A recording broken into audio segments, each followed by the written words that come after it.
Skip it up and that up. What's going on, ladies and gentlemen? This is episode 5 of the Rich and Red podcast, as my glasses are falling down my face. Man, we're at episode 5 already. I am with Liana Kersner again. I make it like you're a guest every time. Liana's part of the show.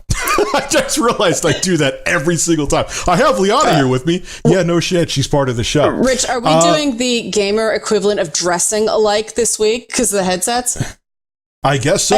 I actually got, as a thank you for when she did the live stream with me on YouTube, I got the Liana, the same headset that I have. I know people are going to ask, they ask in every video, because yes, the audio quality from the microphone is amazing. Yeah. This is the MSI DS502 headset. This is not an advertisement here. It just, if you want it, go to Amazon. It's the DS502.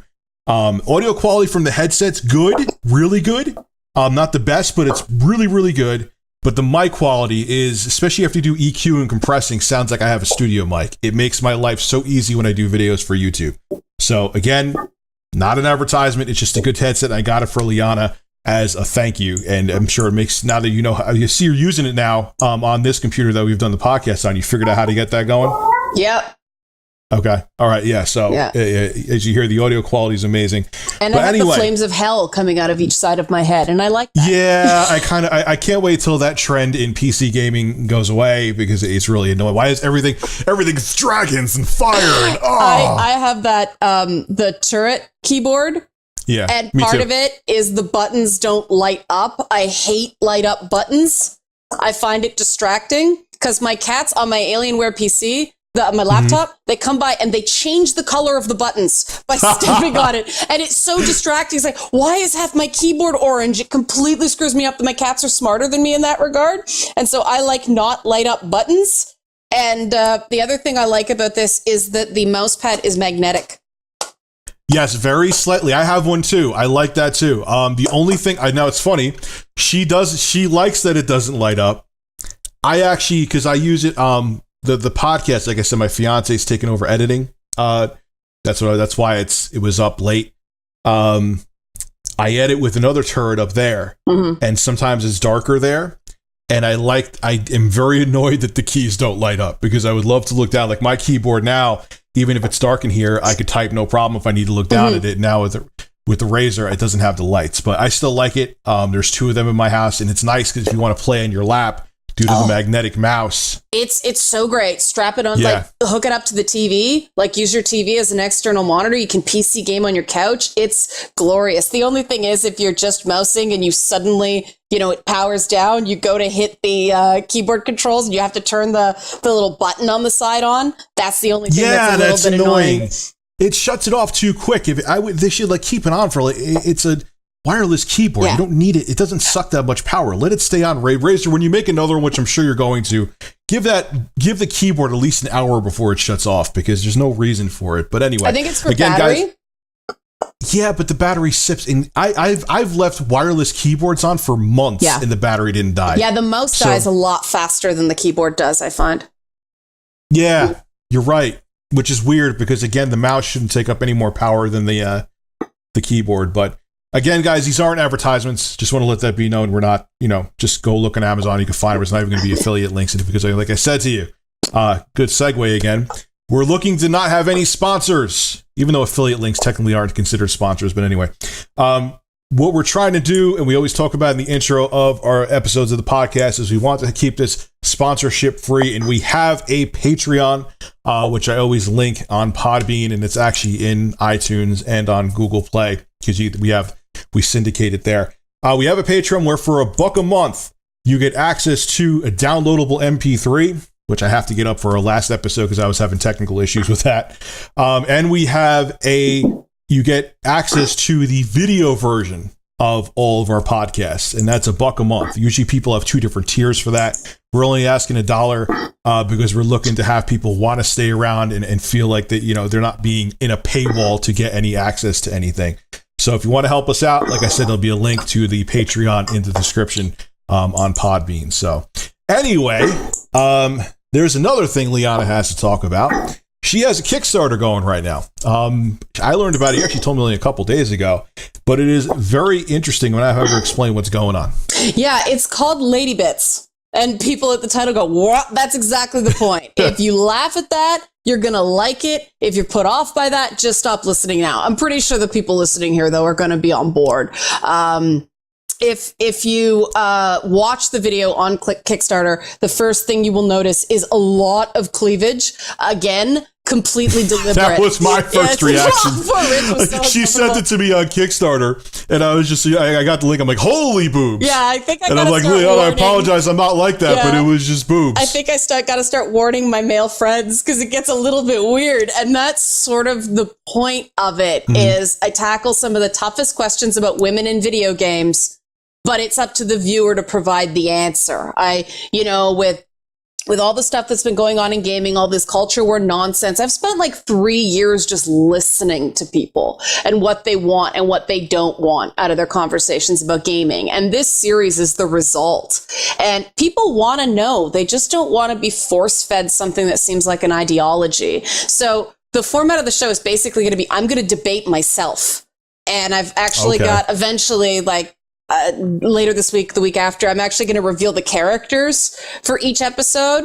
Like the first one's easy because it's Lara Croft. So it's going to be like old Lara and new Lara. So it's going to be like outfits that are evocative of the different viewpoints as we debate, is the reboot actually more female friendly? Is it actually more feminist?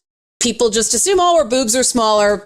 End of the day. Not so simple. And it goes on like, what's the difference between sexist moments in a game, a sexist game? What's the difference between healthy sexuality and sexual objectification? How important is a female playable character? So it's a bunch of game design, a mix of like a lot of anthropology, because that's my background, a lot of literature, because that's my background, and a lot of gamer stuff. And it's significantly funded right now. It got selected as a project we love on Kickstarter, which I absolutely did not expect. I'm used to being reviled. That's awesome. That's going to be a huge boost. Yeah, but it's 37% funded as of now. It'll be more by the time we go on, but it's only been up for like 6 hours as we're recording. That's a big deal. Yeah, Holy shit.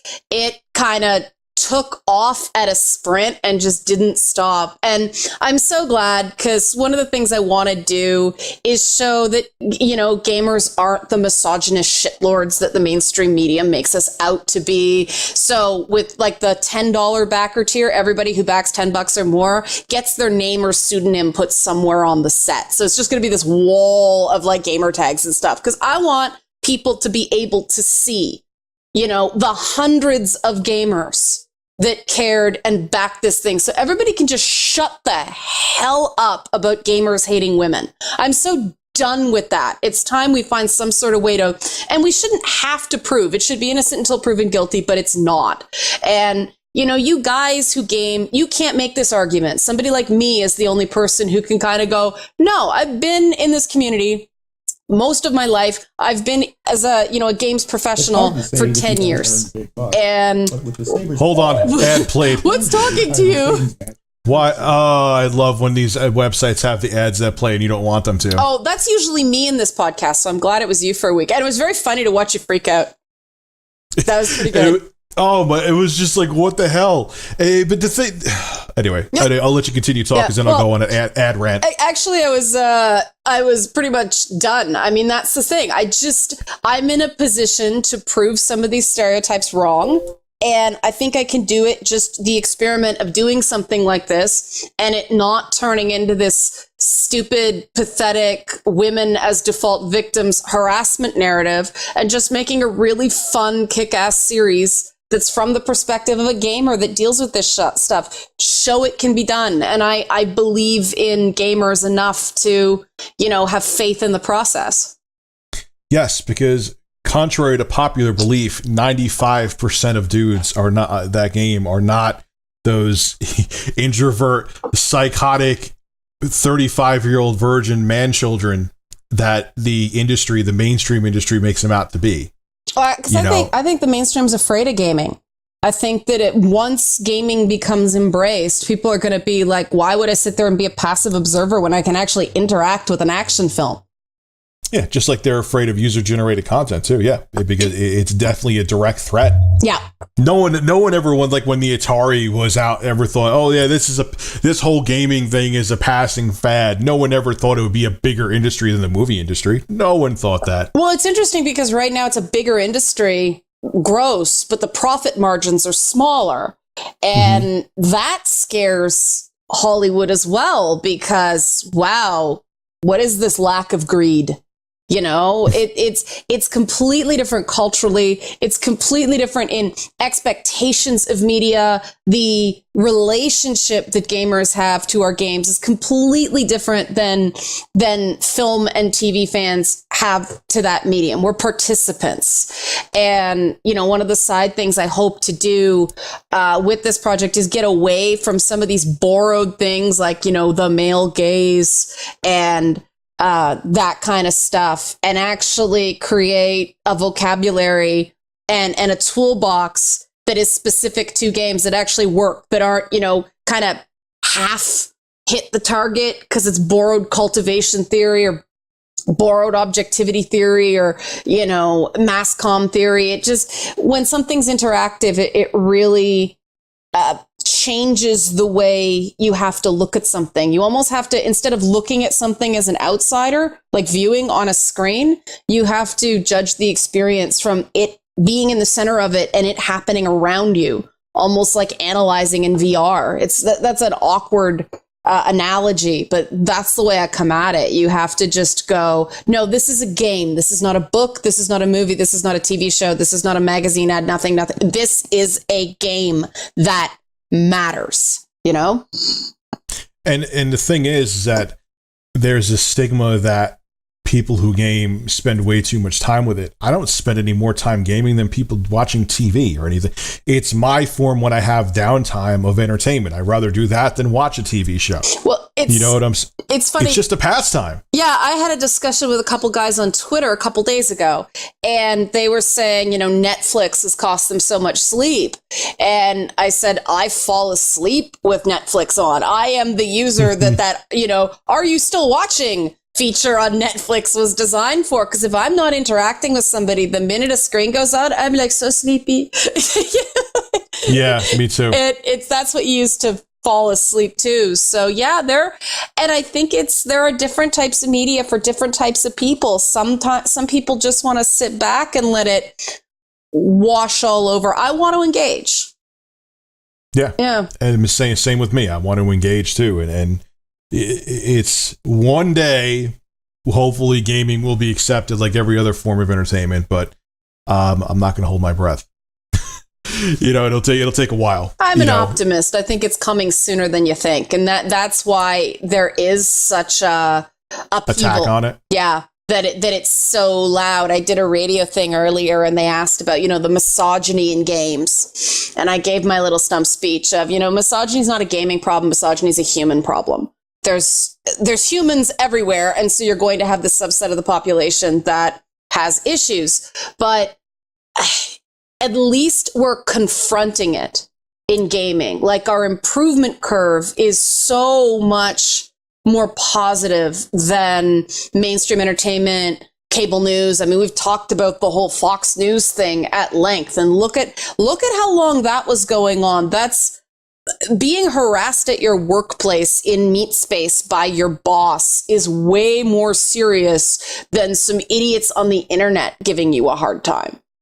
And that's going on in news. The casting couch is notorious in Hollywood. So I'm quite proud of gamers, as loud as we are and as abrasive as we are sometimes. We're tackling this, you know, and I think that that's a positive, that people can't see the positive until you realize that change is loud and learning is stressful.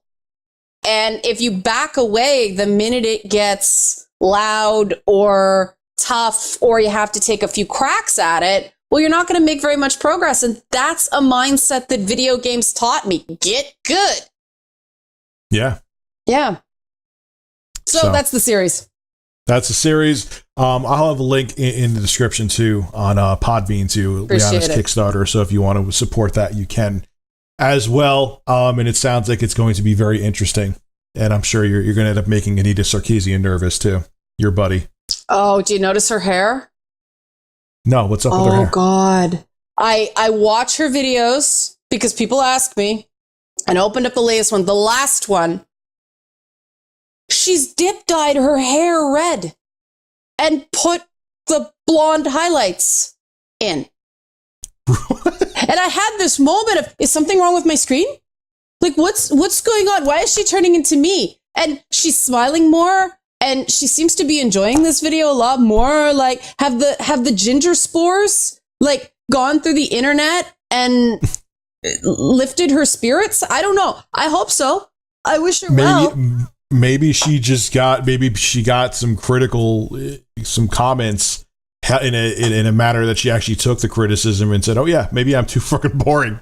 Yeah, I have a real issue with the press that's been going on lately about the one thing I've tried and don't do is not be funny, because men hate it when women try to be funny. It's like, I am an award-winning comedy producer.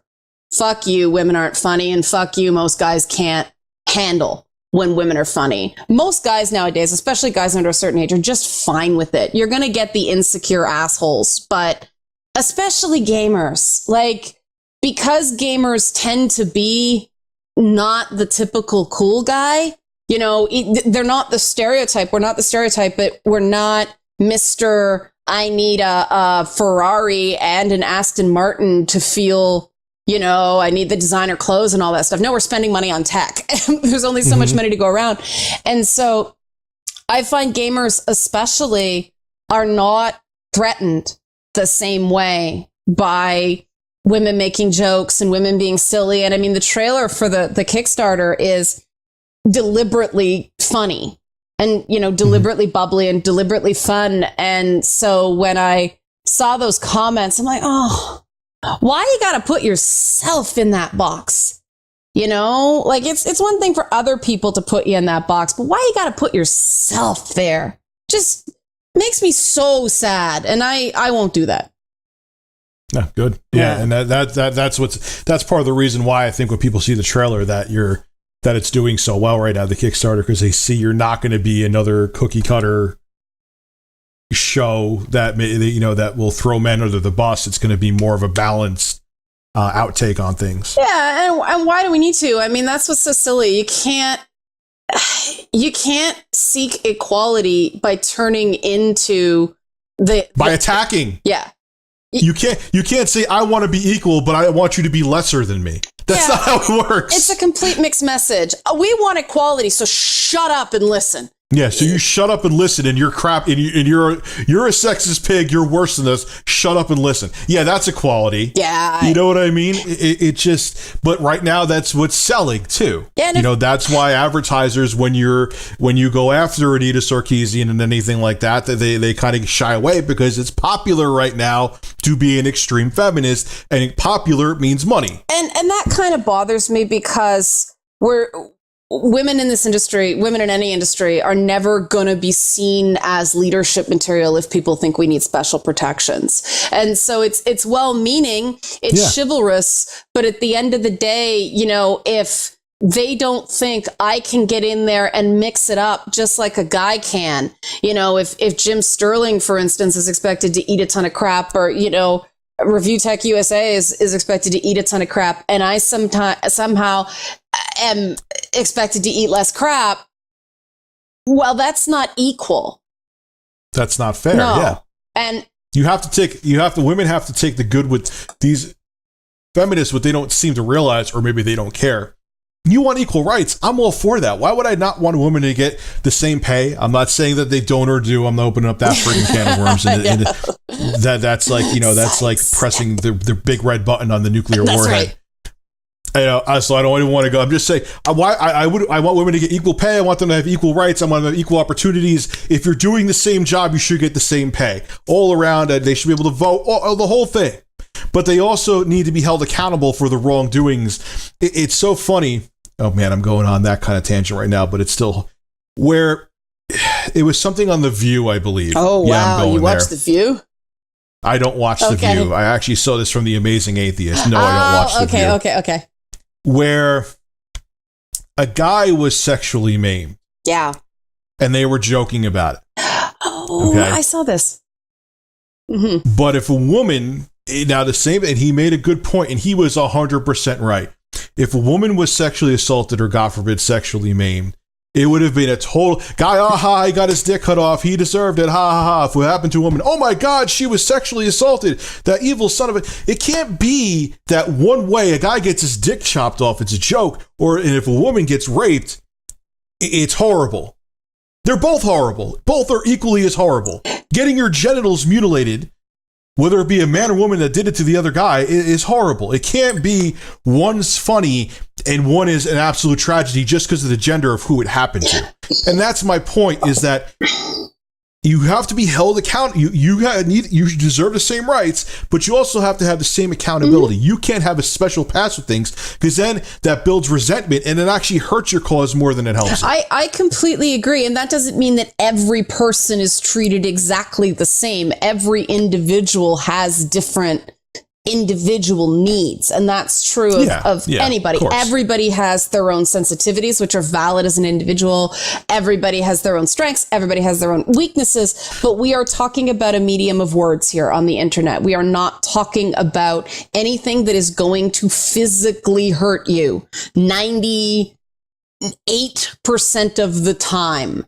Things on the internet are just annoying. And one of the things I hope to do, just by example, is to lift some of that fear. Because a big part of this is the way guys are socialized and the way women are socialized. You know, in my college lectures, I give the example of, you know, you're in a multiplayer session or something like that, or with one of your buddies, and somebody goes, "Hey, suck my dick." Now, is that an insult or is that sexual harassment? And your perception changes. If it's a guy saying it to another guy, it's just trash talk. It's seen as an insult. A guy would not read that as sexual harassment.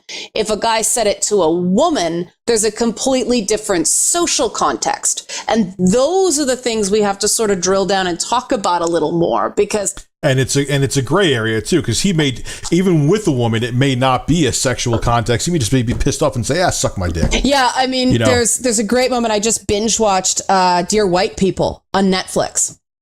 And they have a scene where the legacy kid student president is playing video games. It's the worst fake gaming I've seen in a really long time. But with the nerd, the school newspaper nerd.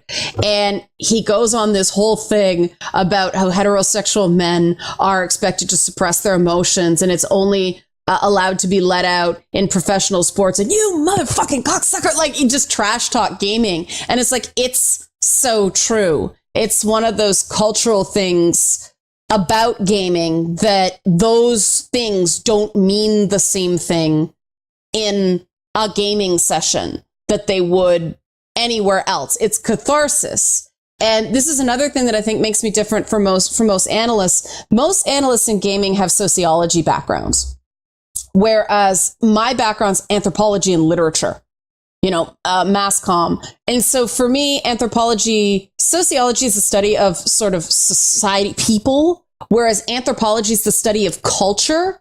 And so somebody with more of a sociological based or interdisciplinary, even worse, goes, "Oh, that's such sexism and we need to call it out," and all that stuff. Whereas I'm like, what does this behavior say about this culture? How is this contextualized within this culture? And it really is a very different lens.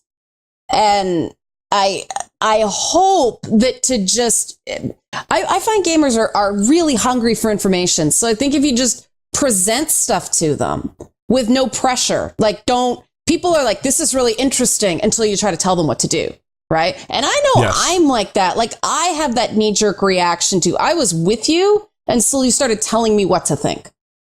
Exactly. Yeah. Yeah. Once you tell me how to, you could give me information and let me objectively analyze it, look at it, and make my own decisions on it. But when you tell me this is how you're supposed to feel and think, then it's like, no, dude, you don't. That's you trying to brainwash and preaching and no. Well, and it's the don't push the red button thing. Somebody telling you don't push the red button just makes you want to go, I'm pushing the button. It just that taboo just makes it so much more appealing. Don't say this word. You want to say the word.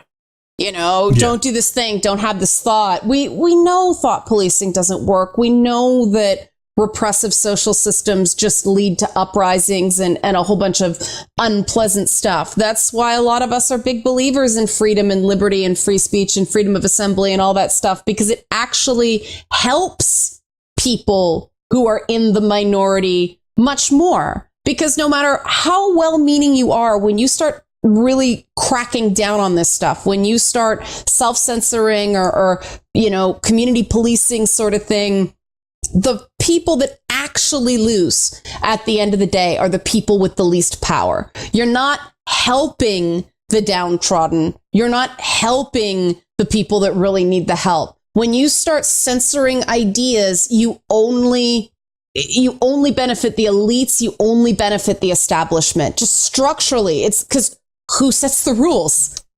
The establishment does, yeah. Right. So it's really backward thinking, and the reasons are complex and boring and not fun. So we're not going to talk about them here. But yeah, absolutely. I mean, and that's why I like talking about this stuff with gamers as opposed to other people, because you'll engage. A gamer will engage, even if you said something unpopular. Whereas if you're talking to a respectable person, they'll give you the thing they're supposed to say and try to change the subject. I hate small talk. I don't know about you.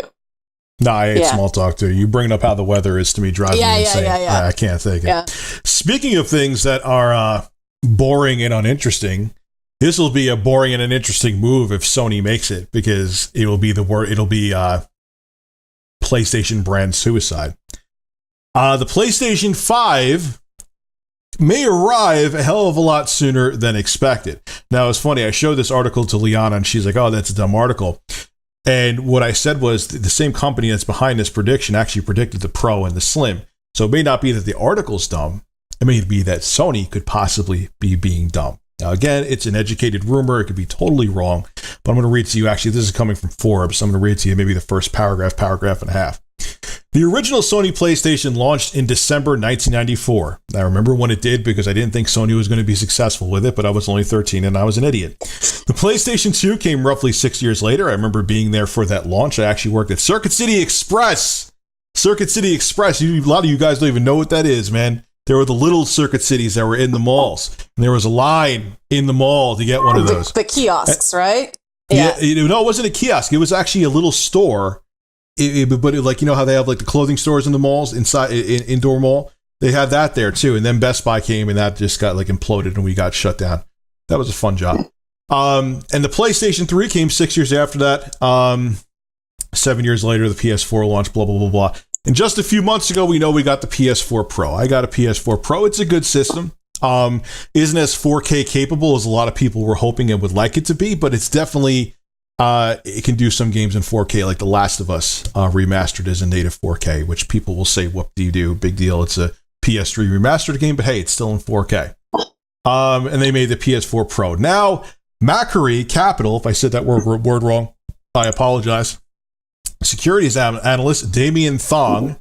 Yes, it's his actual last name. I am not trying to be a troll right now. God bless him for going through high school with that last name. The same person that this guy predicted the PS4 Slim and the PS4 Pro is predicting that the PS5 will arrive in the second half of next year. I don't think it will. Less than 5 years after the PS4 arrived. Now, other than the prediction itself, there aren't any other PS5 details out there.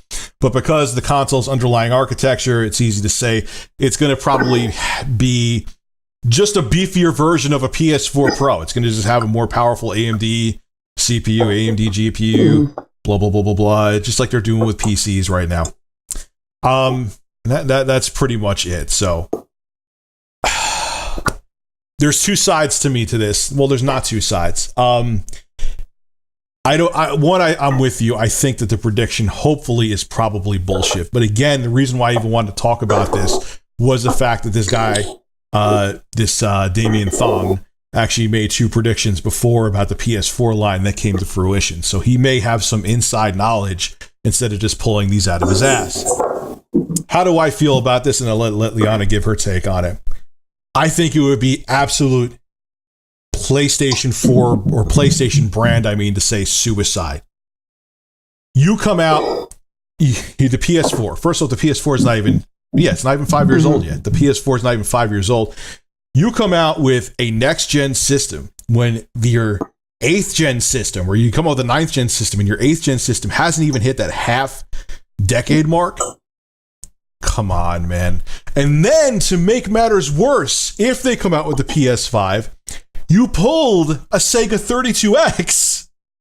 If you got it for anyone out there old enough besides me and Liana to remember that, you pulled a Sega 32X with the PS4 Pro. You're telling people, oh, this will give you 4K gaming, higher resolutions. Oh, yeah, but by the way, less than 2 years later, a year and change later, got to go out and buy a PS5.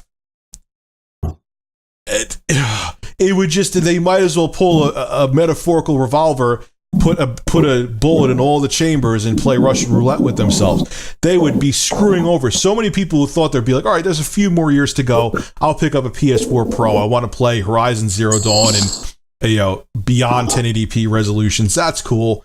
You're telling them that this system is your 4K system for now, or 4K-ish system, and then you're going to slap them in the face, and not even 2 years later, you're going to have a PS5? No way, man. And I hope to God, the reason why I saw a little bit of validity to this, maybe Sony is panicking a little bit because of the Scorpio. Maybe they're not panicking. They're kind of like, maybe we will push out the PS5 if the Scorpio's numbers are good. I don't know. But all I know is either way, Sony, just suffer with, you made the PS4 Pro, you told people this is your 4K for now system.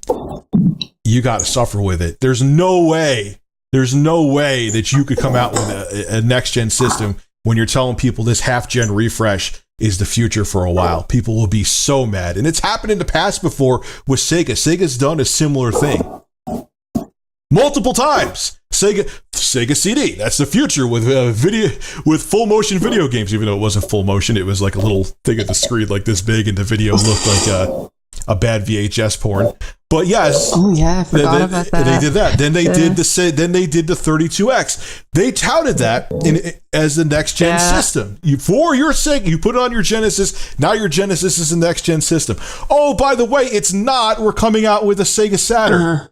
Then Bernie Stoller, the asshat that he was, who actually got fired from Sega, and when he got fired, he got a $5 million severance package. Gee, I want to get fired from a place like Bernie Stoller or Bill O'Reilly and get $25 million or $5 million severance packages. Can I fuck up royally and become a multimillionaire? Please. But anyway, Bernie Stoller, okay, no, it's not the 32X. The Sega Saturn's the future. Then Bernie Stoller goes, the Sega Saturn, a couple years into his life, is not our future because they were working on the Dreamcast. Now, they're not that extreme, but Sony, do you see how even doing that once, or actually you'd be doing it twice if they came out with the PS5 next year, do you see how bad that was? People won't look at that any better now because the PS4 is selling well. You have to just piss off gamers once and betray them once, especially with a big investment like a $400 console. They're done, man. There's too many other options. They'll go out and buy a Scorpio or a Switch in a heartbeat. Now, what's your take on it? I just blabbed on for 8 hours. Well, I first of all, I agree with you that it would be an absolute mistake. Now, there's a couple historical things about Sony that make me think that this guy, Thong Song, Damien Thong, is likely speaking based on reliable information.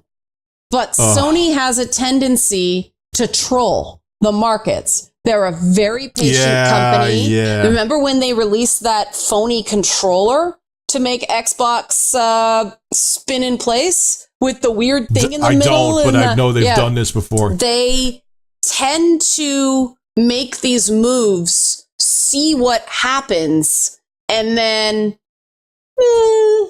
And they're a very patient company. They're a very methodical company. I mean, except with the PS3. And I want to think they've learned. There might be a little bit of irrational exuberance going on, but they would be so foolish to blow a 60 million unit install base because the clock reset on people's expectations when the Pro came out.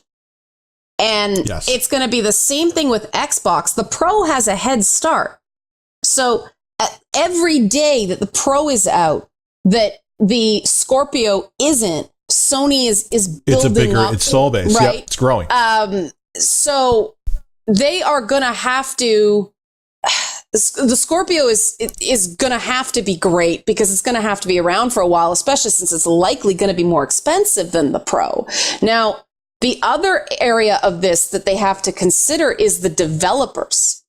You see the games that come out early in the lifestyle, they're kind of not quite there yet because they're still figuring out how to, optimize for this architecture and these source codes and all the idiosyncrasies of the system. They want a long design cycle because then they get comfortable with it. And then you see what these systems can really do. I don't think they've gotten, I know people complain about what's under the hood in the Xbox One and the PS4, but I don't think they've really cracked what these things can do yet. They haven't gotten those efficiencies yet.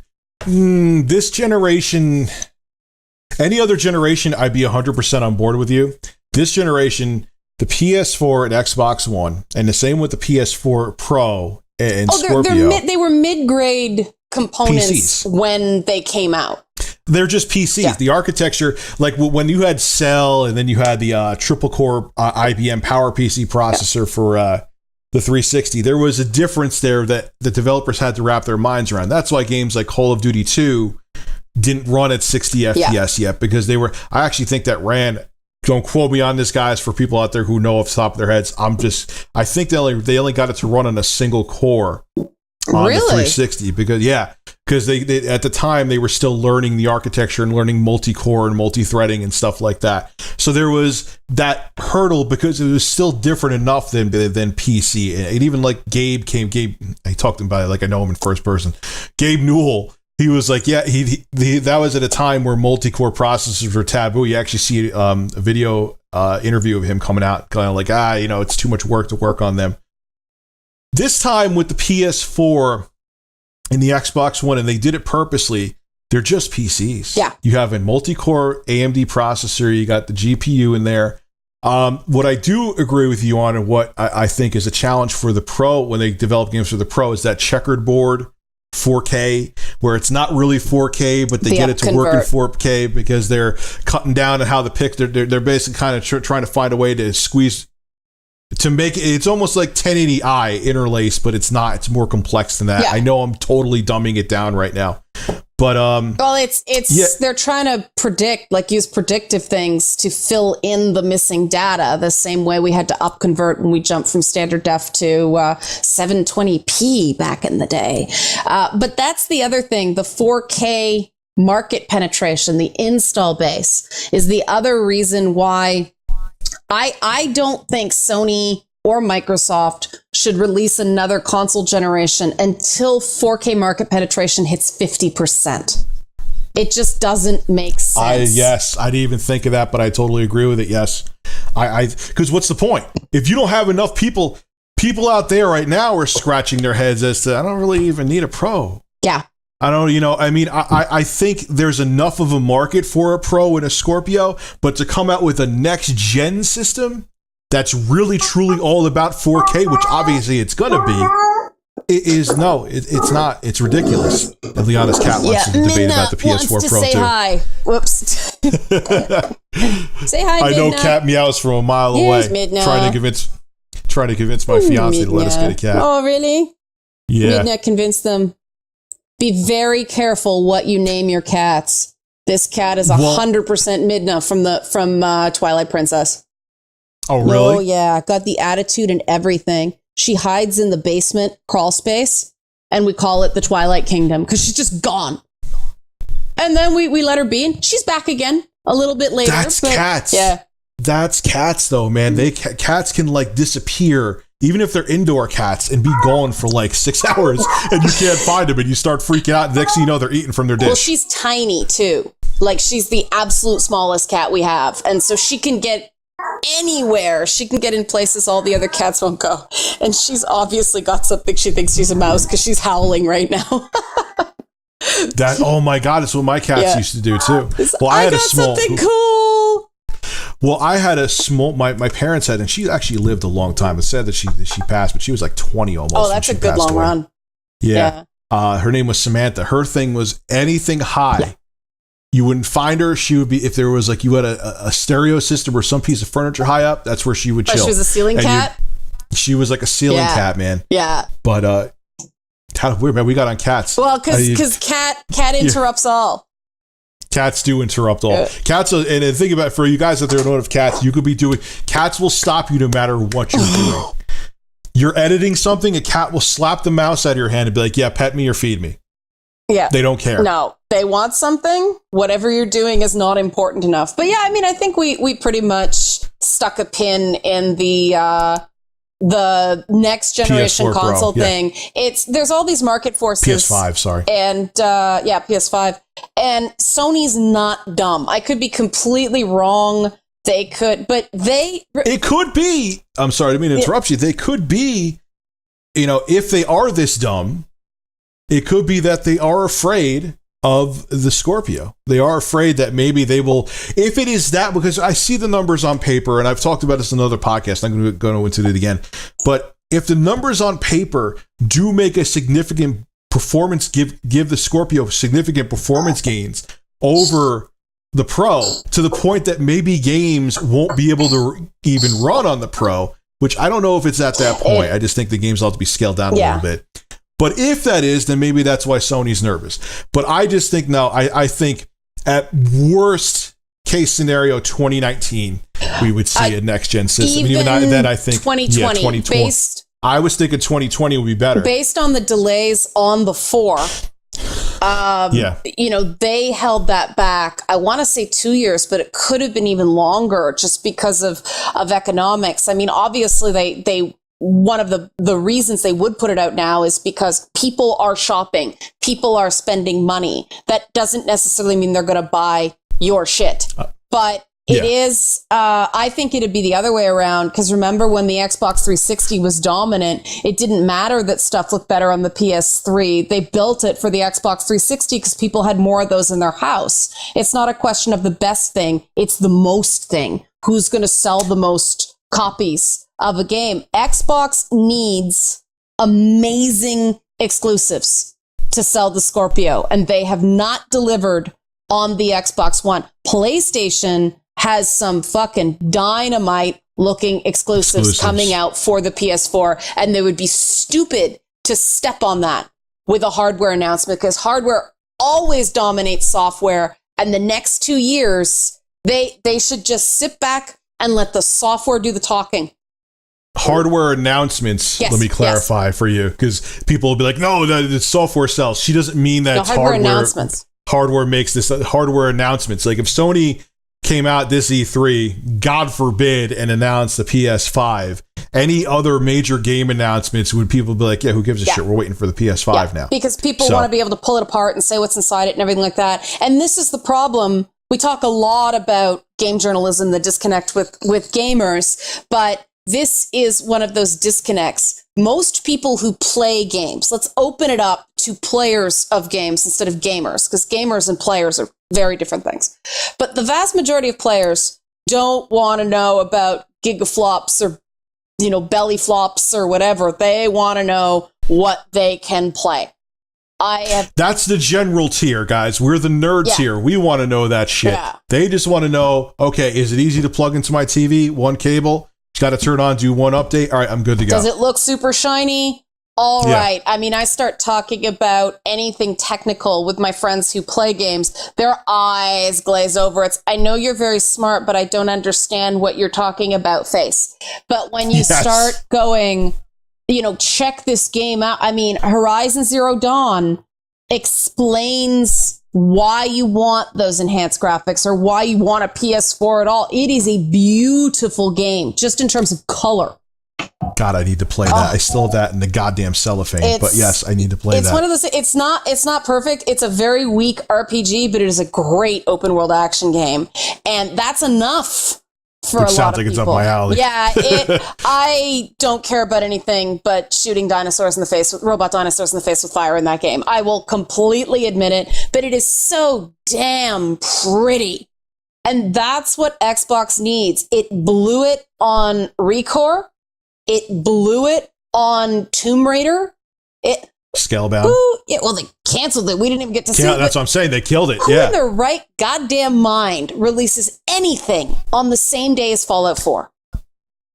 And if they keep screwing up that way, it doesn't matter how powerful the Scorpio is. It's not relevant to people if they don't slap a face on it. You're already seeing bearded Kratos and teenage Ellie for the PS4. They'd be stupid to mess with that. People are drooling. They are chewing their own arms off waiting for those exclusives on PlayStation. Can't wait for God of War. I'm one of them. God of War is like one of the few games that actually like got me amped. Yeah. The new God of War. I saw that. Just the whole different take they're taking on it with Kratos and his son. And it's not even in Greece anymore. No, they actually went in a different direction. It's Norse mythology. It's funny. Norse mythology. Yes. I couldn't think of it. Yeah, when I was down there, I actually said to the developers who were there, I said, that's a really smart way to get around the fact that you killed almost the entire Greek pantheon. There were only like 4 gods left, and they laughed. They said, yeah, we needed another pantheon to slaughter. God of War 3, man, you were just slaughtering everybody. Yeah, I joked with Todd Pappy back in the day that it's historically accurate sex and nudity and equal opportunity slaughter. I mean, Ascension was the one that didn't get its due, but some of those female sub-bosses were really challenging, incredible designs, and just brutal combat. I mean, did you play the one, the woman with the bugs coming out of her boobs and stuff like that? Like, it was... Oh, yeah, yeah.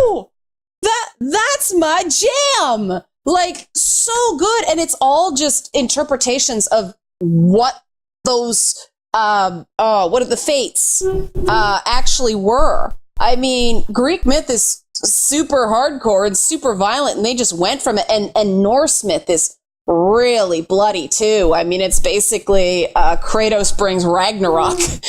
You know, I can't wait. And it's changing up the combat as well because he doesn't have the blades anymore. It's axe driven, which is going to be interesting because so much of the way the original God of War games handled was from that sort of lag on the swords fanning out. I think it'll be pretty badass, though. I think it'll be I know it's going to sound strange to talk about a God of War game and say this. It may even be more visceral because of how violent the axe can be. I think it's going to be good. And there's little things like they can have, flesh separating when you slice it. They can have bones chipping when you cut in. I mean, they can do some stuff even without 4K, just with enhanced textures, and they just got more ability to do stuff. It could be phenomenal. And yeah, the story is just going to rip your guts out too. Because they're good at that, man. They're giving Santa Monica is awesome. You're giving him another kid, right? And every player, I know, I'm like, please don't fridge the kid again. Like, please just let him have that little bit of happy. Yeah. Don't let him. Yeah, don't make him 2-dimensional. Make it. Let him be a kid. Well, and I think that'll actually humanize him. And also, I mean, Kratos. Yeah, they did this trick with Joel in The Last of Us as well. But Kratos' journey is very, very different because Joel doesn't trust the world. Kratos wouldn't trust himself. I mean, it wasn't zombies that kills Kratos' kid. It was him. And so that's going to be very. It's going to be gut-wrenching. He's a really complicated character. He is such an asshole and, this caricature of manly manness. And he has surprising little agency in his world, and he's almost sort of a pathetic creature. So it's going to be cool to see how they continue it. And in good Sony fashion, they took their time. They didn't rush it out to be a launch title. It's out when it's ready. And, as an aside, female combat director on that game. Is it really? Okay. Yeah. Well, I know the guy who did God of War 2, I think it was Cory Balrog, I think it was. I may have his last name wrong. He's back, and he was real good. He was an asset to the series, so that'll be a positive thing too. And I wonder if they're going to get Marianne Crouchuk back writing it, 'cause she was great. I mean, which ones did she write? 3. I know she was on good. 3. The writing in 3 was good. And one of the other 2. I don't remember. It might have been 1 and 3. But she's awesome with that character. She really understands it. And I'm just really stoked for that game. And this is the sort of thing that anybody can relate to. You know, people who are buying PS4s now, this is the stuff they care about. These are Horizon Zero Dawn was the first game, I think, that moves consoles. Before this, it was, okay, what are you playing Call of Duty on? I'll buy the same system. What are you playing Destiny on? I'll buy the same system. Yes. And it's so funny because that game, yeah, there was the hype and they showed gameplay a billion times before it, but I remember seeing it and being like, I bet that game might be repetitive. I don't have that much faith. And then it came out and it was like, boom, critical acclaim across the board. Which game is this? Horizon Zero Dawn. Yeah, So it was like a surprise system seller, if you know what I mean. It was, no one expected it to be, but it is. I think it was just because it's a new idea. It's a new idea, and it's pretty done well. And it's an iconic character. It's not another brown hair McPonytail in Lululemon female character. You know, it's not Katniss all over again. She was a new visual idea, shooting new visual ideas. And the combat's just really good. We don't get to switch up weapons anymore and do those kind of, you know, different types of combos and do it. It just, and the IP is so cool. There's so much they can do with it. It's so just pretty. And they found a way, and no one talks about this. They found a way to put a female character in a game that no one bitched. No one from either side complained. You'd even have like the misogynist dudes complain. You got some bitching when they found out that Ashley Birch did the voice, but they smartly hid that until the reviews were out and everybody's like, oh my God, this game is so good. And then everything, oh, Ashley Birch, I'm not going to play it. But she's good. She's good in it. But I think what it was is it just seemed to make sense. If you play the story, and I know the game caught some flack for cultural appropriation with, you know, First Nations cultures and everything like that. But if you actually play the game and follow the story, there's a reason for everything. And it's one of those ones that it's so rewarding. It's kind of like the original BioShock where you're piecing it together and try to solve the mystery as you go on. It's one of those things. And it's not that if you've read or played or watched a lot of sci-fi, the story has been told before, but I don't recall it being presented in quite this way in a video game. It's just one of those games where you can just fart around, walking around, open world sandboxy gameplay, and it's fun. You know, crafting ammo, finding new ways to shoot the little things off the giant hermit crabs' backs, fighting these giant monsters with like 300 destructible parts on them. There's one giant, like, there's this, it's dead center of the map, and so you have to walk past this giant robot dinosaur bunch. It's such a great fight because it just goes on forever, and it's such an ammo dump and stuff's flying off all over the place. It's gamer catnip, man. It just has all the things. Which no one saw a game that fun coming from Guerrilla Games too. That was another surprise. Ooh. They always thought of them as like, yeah, their games are okay, but you know, you get the clunky and gray. You get they're pretty, you know. Well, back in the day when Killzone 2 was out, gray was in vogue. Yeah, but exactly. They're technically they knew how to handle the PS3 hardware and make something gorgeous. And that's what they were known for. Like even with the Killzone Shadowfall, not really a fun game, but it was pretty. Now they're known to make good games and good games that are pretty. So, but speaking of reason why the PS4 Pro even exists, that was a pretty crappy segue, but I tried. Is that Sony is petrified. They've basically almost officially admitted it before of PC gaming, and there's a reason to be is because PC gaming is blowing up. It's always been doing well, contrary to popular belief. There was a time there was a lull, but PC gaming is killing it. And Micro Center, they are seeing a surge in PC gaming sales. And this is actually coming from PC Gamer. I'm going to quote them here for a little bit. Micro Center, which sucks, there's only one in Yonkers near me, which means that it's kind of a trek to get to it. It's not that far, but just to go there to get basic stuff is a pain. I just wish it was closer. A popular computer parts store and electronics chain in the United States is seeing a spike in gaming PC sales, and it gives partial credit to the growing popularity of esports, which that would make sense because a lot of the esports games don't require very expensive computers to game on. The chain is Micro Center, the go-to place for picking up PC parts. It often sells less than they do online at places like Newegg and Amazon. Yeah, they should do more online. Micro Center, if you, by some ungodly chance you see this podcast, if you had, their prices are so good. We're not sponsored by them. Their prices are so good that I would buy from them 10 times more than I would buy from Amazon or Newegg if you guys were more online. But maybe that's why they're so much cheaper. They don't have to worry about distribution. But anyway. Despite the fact that they're small, which I wish they were bigger, Micro Center's vice president, Kevin Jones, says the chain has seen its sales of PC gaming grow 25 to 30% in 2016 and 200 to 300% from a year ago. From a year, that's insane. Okay. That's, I have a theory about why. Part of it is esports. Part of it is people just stopped buying PCs. They got on that iPad, Android tablet phase and got really excited about that. And so everybody put their money there. Now that they have their iPad or they have their Samsung tablet or whatever it is, they don't feel the need to buy another one. There isn't a really big difference between them other than weight and thinness.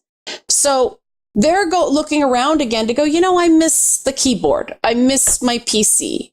But gaming PCs have come down in price so significantly. You can get a gaming laptop, a decent, a mid-grade one for less than a MacBook Pro.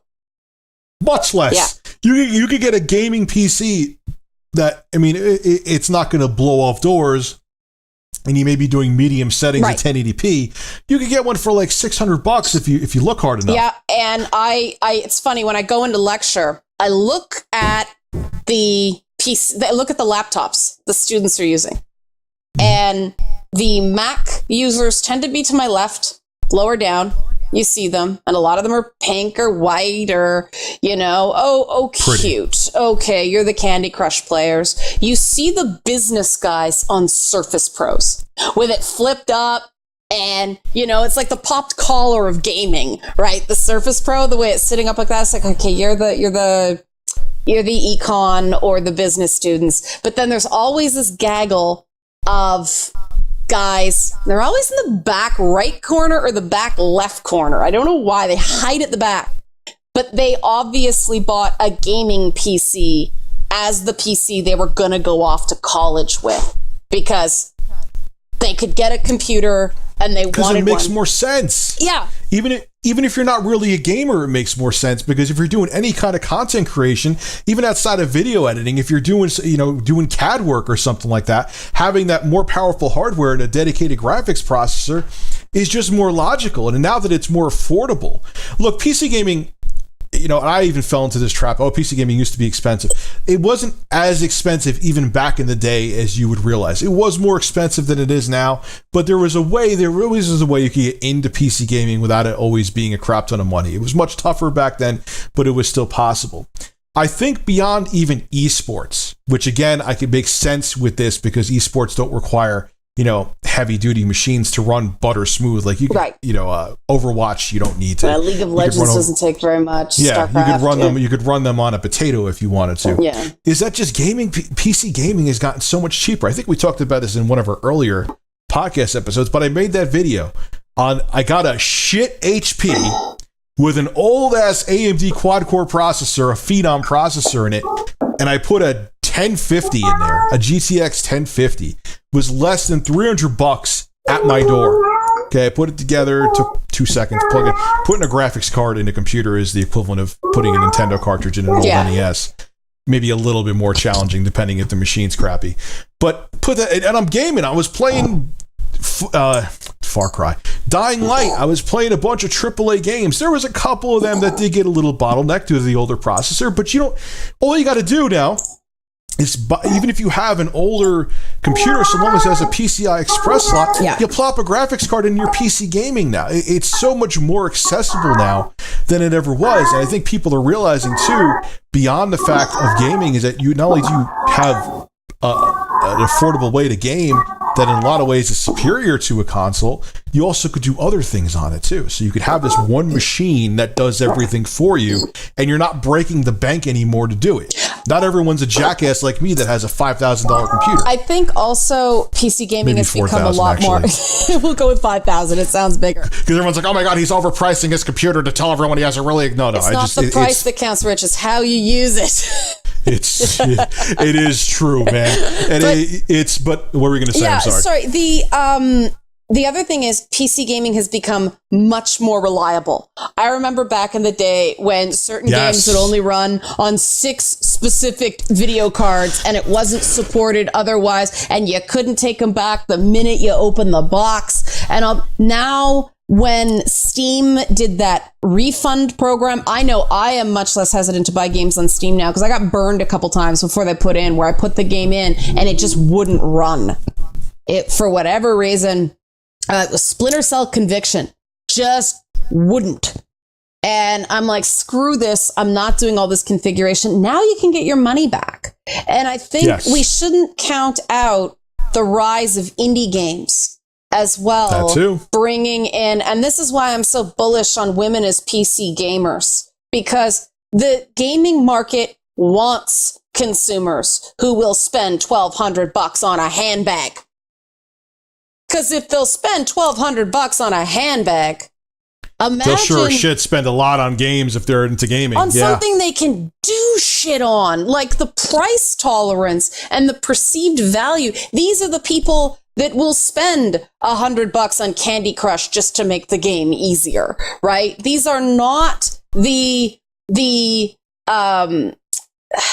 discerning to the point of cynical consumer that the PC gaming market is dealing with now. It's going to take a lot less to get that sort of consumer in a happy place. And the thing on beyond that too, with PC gaming, there's a lot of cheap ass games out there. Yeah. That, how many times does Steam have sales? Granted, in my opinion, Steam sales have gotten crappier. They're not as good as they used to be. But that's neither here nor there. But a lot of times, and there are legit places that you could get keys from, not G2A, Runaway Screaming from them, that you could get keys from, that you could get the games at affordable prices. And a lot of those places you get the keys from, some of them actually really work with the developers and they're legit. Again, G2A is a different story. Well, and some of the midweek deals, like the Wednesday deals on Steam, they've sort of replaced the biannual sales. Friday, I grabbed Dark Souls 3 for $15. That's what I'm saying, and I think the thing is too, beyond the fact that PC gaming is more affordable, beyond the fact it's easier now. You don't have to. God, I remember I think back in the day with when I was on gaming on my Pentium PC, original Pentium. When you put in Doom, you had to know the IRQ channel of your audio card and all this other shit. It was a pain in the ass. People don't want to deal with that. Whereas back then in '95, you had PlayStation or you had people were still playing Super Nintendo. Oh no, you put the disc in and it starts, and that you couldn't compare it. Now it's you download Steam or Origin. I actually like Origin too. Yes, I like an EA product, sue me. And it just works. Yeah. And that wasn't the way with PC. Now that it's easier, now that games are cheaper, combining that, there's really, and the fact that the hardware is affordable. Had another point, I've totally lost it, but all those things together, people are like, I might as well get it. If I could get a gaming PC for $500, they could also type my reports up on. Why the hell not? Well, and then it's things like League of Legends, like Minecraft, like, these things that don't, the return of real-time strategy and tactical strategy games. You can't do that on a console. And everything's cyclical. I mean, I've seen PC gaming rise and fall. I think this is the 4th swing now. It's kind of weird to imagine that, but I remember when the video card wars, just everybody went, screw this. And that was around the time that PlayStation and Xbox were doing their thing. So it didn't make sense unless you were a nerd like me who really liked Western RPGs, that you needed a computer for that. But yeah, it's getting to the point where they've sort of got their heads out of their asses. And I like the fact that they're being rewarded for it. I do think that in many ways, PC gaming is a superior experience. Now, that puts Microsoft in a pretty sweet spot, because they could phase out their Xbox brand completely and just have it be a platform just on do PC. what the Steam machine was supposed to do, right? Just be a living room box for PC games. I know I've said this before, but I think that's a real market potential, especially since Windows 10 is gonna be it for a while, or so they say. I don't trust Microsoft the same way I trust Sony when they say things like that. Well, that you have PCs, like, for a perfect example. Speaking of Steam machines, even though it's not considered a Steam machine, because let's face it, Steam machines are dead. It's expensive, and if they find a way to make them cheaper, it'll definitely work. Like, I have this a Zotac. It's a little black computer, literally like maybe a little bigger than the shape I'm making right now on the webcam. It has a 1070 in it, and it has a Core i5, a quad-core processor, and it's smaller than even the PS4 Slim. What, are they just stacked right on top of each other? No, it's just they use a mobile i5. Okay. And even though it's a 1070, it's the mobile version of the 1070. So they basically yank the outer casing off of it. They basically made it. I wish I brought it down here. I didn't think I was going to talk about it. They basically made. It's not considered straight up a laptop, but they basically it's a laptop that doesn't have a screen, and it's a very small console like PC. It's not cheap, so there's no way in hell it's going to be competing with the console market. The thing goes for like 1,000, and it's bare bones, 1,000 bare bones. So yeah, prepare to empty your wallet out. But it just shows the direction that PC gaming is going. Now, if they could get that box in the future with even more capability to be $500, and you could watch. And you could do productivity and play games on something that literally you could fit in a laptop case comfortably. It's a big deal, man. And that's why people are getting turned on by PC gaming. Well, I think it's a big deal, not just for gaming. It's a big deal for Netflix. It's a big deal for Hulu. It's a big deal for Amazon Prime. There's a reason CBS is pumping a ton of money into really quality shows for their streaming service. They are trying to protect themselves against the cord cutters, against the gravitation to internet-based television. There was a while there before we got our smart TV that I just had my TV plugged into my computer. We rarely watched cable. We were just streaming right to our TV. The quality certainly wasn't what on-demand services are now, but the PCs and the graphics power of PCs it's almost collapsing entertainment. It's collapsing linear entertainment and non-linear entertainment into one box. And isn't it funny that in the own the living room war that Xbox started, PC seems to be winning. It's so strange to sort of watch it happen. And I don't think anyone saw it coming, because like at the time, PC, when Xbox first came in, it was still a lot more awkward. Yeah. Then now you download Windows 10, whether you like it or not. It's fairly easy. You download Windows 10 or install Windows 10 if you're building your own computer. You get that bare bones, overpriced little 1070 box from Zotac I was talking about. You download Steam. You go to Netflix and you have your gaming machine that'll give you a 4K gaming. That thing can handle 4K. I mean, not maxed out, but you could do some 4K gaming, and you can watch HDR 4K shows. Mm-hmm. And the box is smaller than the PS4 Slim, which the PS4 Slim cannot do 4K, even streaming. So, it's people are realizing that, man, and people are not, right now, as much as I love my consoles, I own 2 PS4 Pros. Still don't know why I do, but I do, because I'm a dumbass and I spend too much money on tech. One for the weekends? One for the week. One for the week. I wear one as a shirt, but it's PC gaming is a better deal in most cases. I know. I'm sorry to give you a visual of me just wearing a PS4 Pro as a shirt. It's funny because I was imagining it sitting over your shoulder like it was Yoda and you were Luke Skywalker. That's why I started giggling. That's what popped into my head. May the 4th is coming up. I'm in full blown. Oh God, may the 4th be with you. Oh yeah, God. We're doing our live show on May the 4th, and I'm trying to, how can I just Star Wars the snap out of it? Because I gotta show this on the podcast one time. I have a life-size Yoda in my house. Oh God. I have a life-size Yoda. I have a Jabba the Hutt, my cat. I am a Star Wars freak.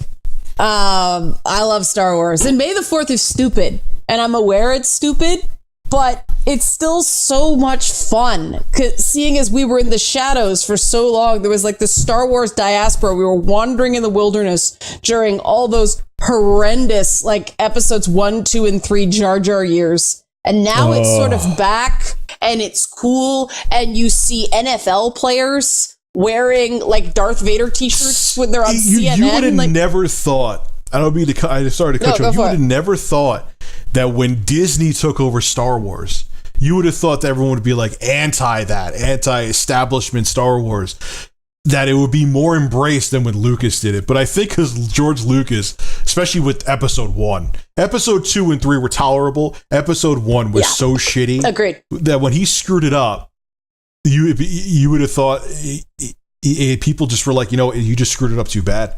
Like, I can't, Lucas. I can't, like, you just messed it up too. Like, how did he think Jar Jar Binks was a good idea?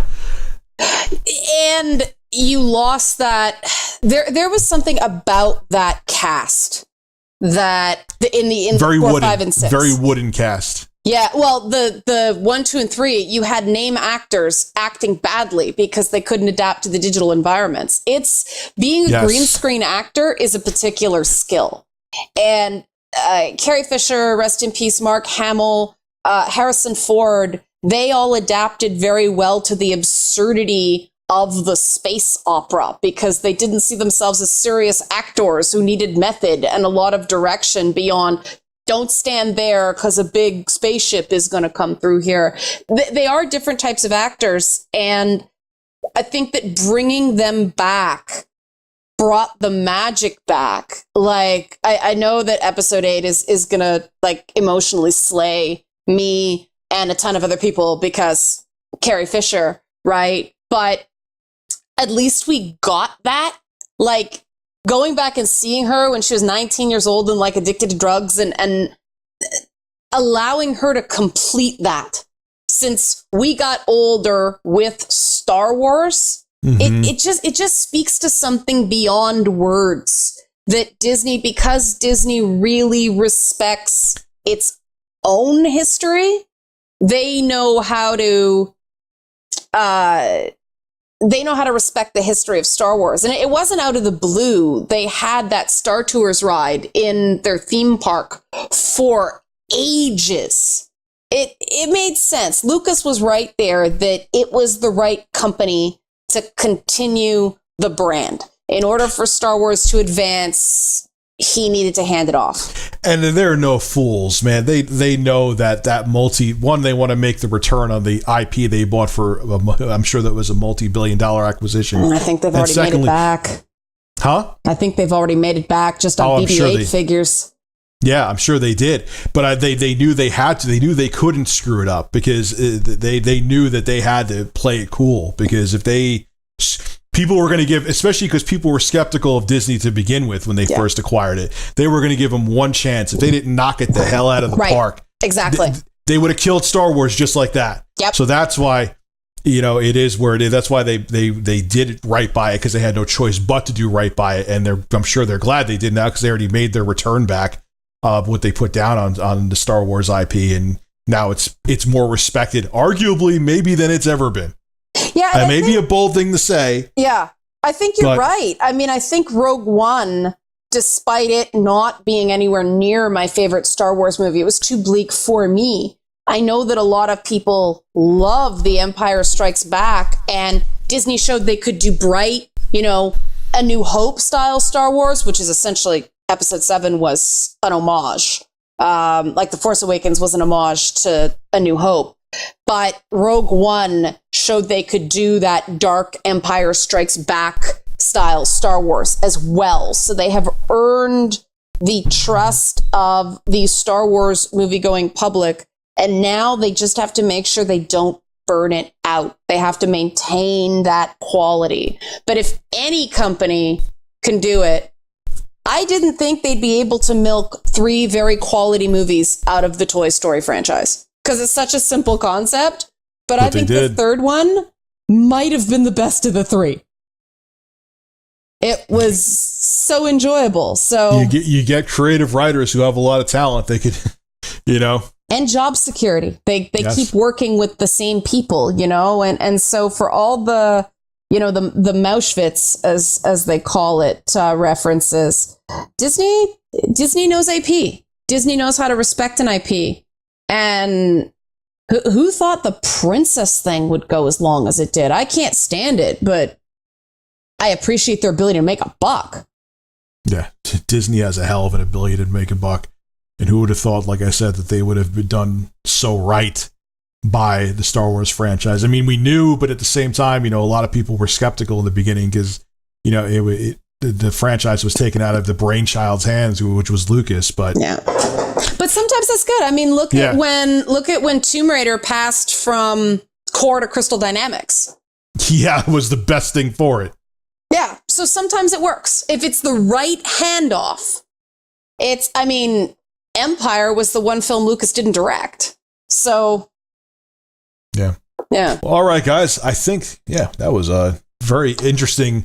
We went all over the place with that one again, but it works. It works. We went from talking about PCs to going into Star Wars. All right, this is Rich and Liana K from the Rich and Red podcast. Make sure, like I said, I'll have a link for you guys to check out her Kickstarter, which is already doing very well because it is an awesome concept. And again, if for $1 a month with our Patreon, you get access to the MP3, downloadable MP3. You can put it in any format, and you also get access to the video version of the podcast, which I still have to get up episode 3, the video version, because I got to find a better place than Dailymotion. But anyway, hope you enjoy the podcast, guys. We'll be back next week again. Have a good one.